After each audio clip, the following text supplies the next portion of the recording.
couple of groceries. And so I had something to talk about, man. I've been seeing, because I watch more of the international news than I do local news now, because local news, they be doing their thing. They got an agenda and they got to talk about the stuff that's on the agenda. So I don't really be dealing too much with American news because they be censoring a lot of stuff.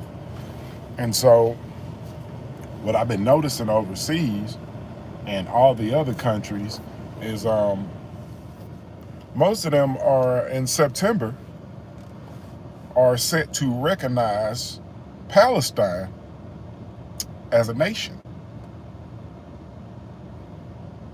So you got multiple countries in the UK, like it was the UK holding this thing up, Canada was holding this thing up, New Zealand and Australia was holding this thing up. Everybody else that kind of came to their senses and was like, all right, this is ridiculous.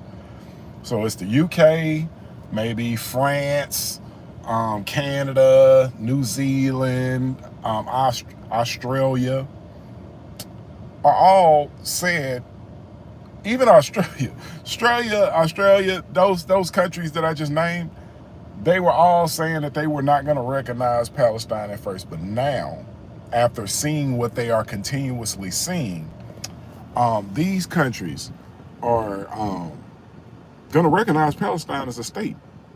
And they're going to have to work out a two-state solution.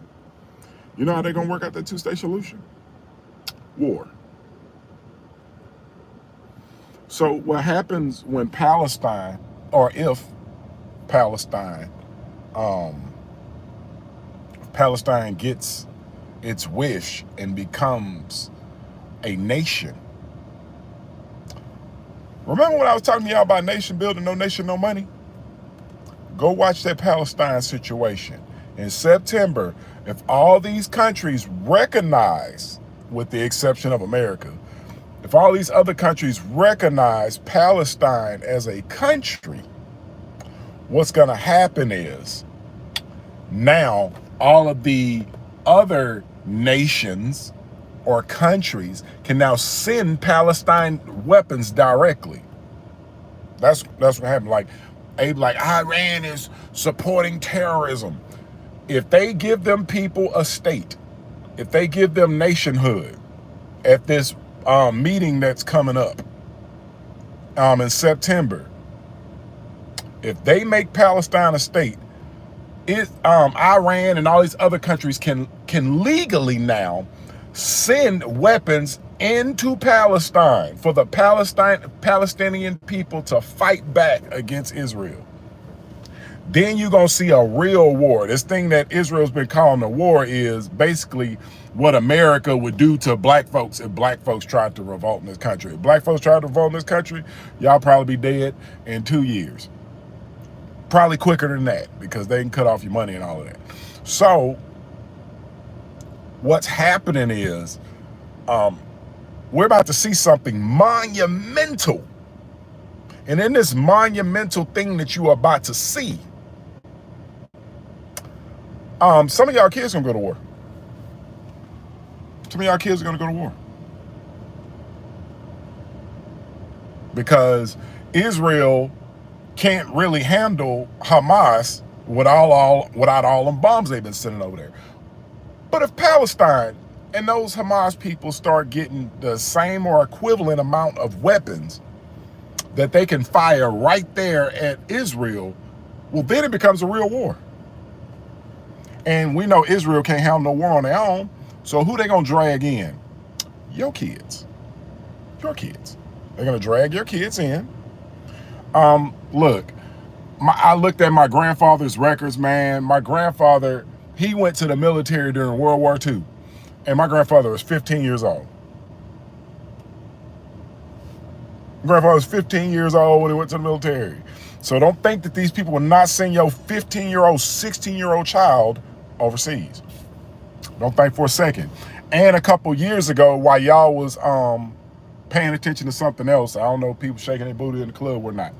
What happened was they sent some policy through that said that they can send your daughters to war too. You know how women be like, we can do anything a man can do. Well, we finna put that to work. Women always have gone, like women have gone to, like I was working over there with women in Iraq and Afghanistan, but this war is different. This war is different. What I was telling my friend, I was like, imagine you're going to war with people who have these people ain't been to war in 100 years. These people ain't been to war in 100 years. They was like, oh, Iran's sending old missiles. They ain't been to war. They can fire all these 40, 50, 60-year-old rockets. They can send that at y'all just as a deterrent. Just keep sending old missiles to tear up their missile defense systems. But when you're in a fight with not only Iran, because don't think that these people are going to come against this great nation alone, just like they didn't come against Germany alone. Like Germany was tearing up Europe and was about to go smooth dab in to Russia before America entered the war.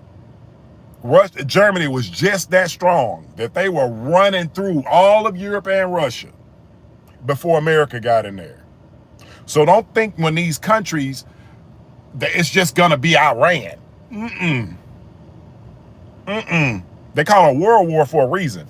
The only way they're gonna defeat America and the way that they're going to defeat America is everybody coming. When I worked in Afghanistan, I was talking to the people of Afghanistan, man, because of course some of them worked on the base. And then you talk to them and the guy was like, without those poppy fields, y'all wouldn't even be here. I was like, what are you talking about? He was like, most of the world's poppy, which makes heroin, comes from Afghanistan. That's why you guys are here. I was like, what are you talking about? And then I started looking at the heroin addiction problem in America with opioids. Opioids are those pills that people was popping and had good meaning people pop locking in the streets. Most of that poppy and heroin came from Afghanistan, where I was at. And that's what made me want to get up and get from on over there. I was like, yeah, let me get on from over here. It's too much. Get on from over here.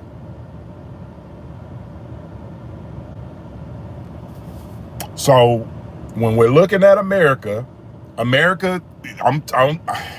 please go look at the news outside of the country and see what these people are saying about America.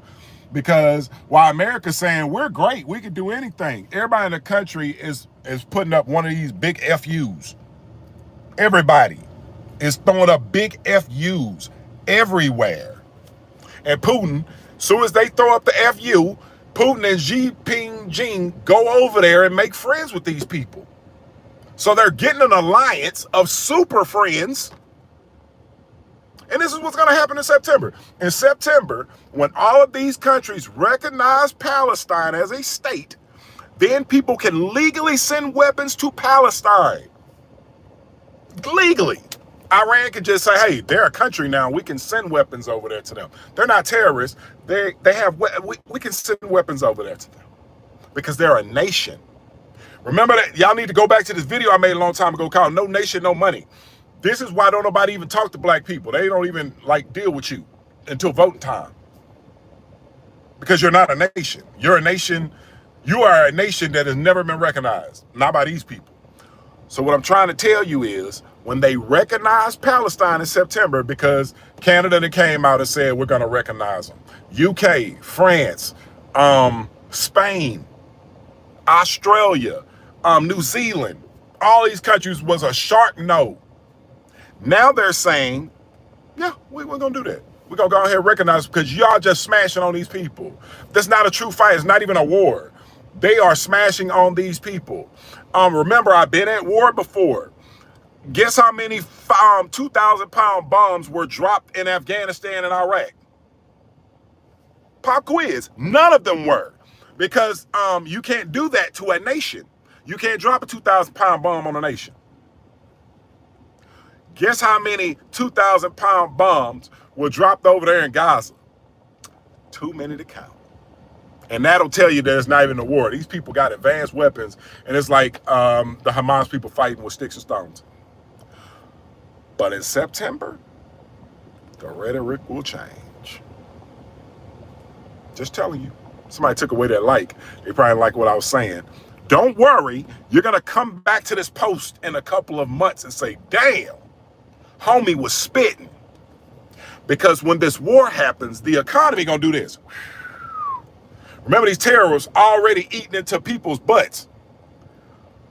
But when a war comes, war is never good for making money unless you in the business of war. So prepare yourselves. Get yourselves into a good shape. Because I already told y'all war coming. And war's going to be in America this time. It's going to be a war in America. Fought by Americans against Americans. Another civil war. And that's going to crank up everything else. I know I sound foolish. I know I'm talking all over the place. But listen to what I'm saying, man. Take this to heart. Get to preparing. Get to prepping. Get your families together. Get them in line.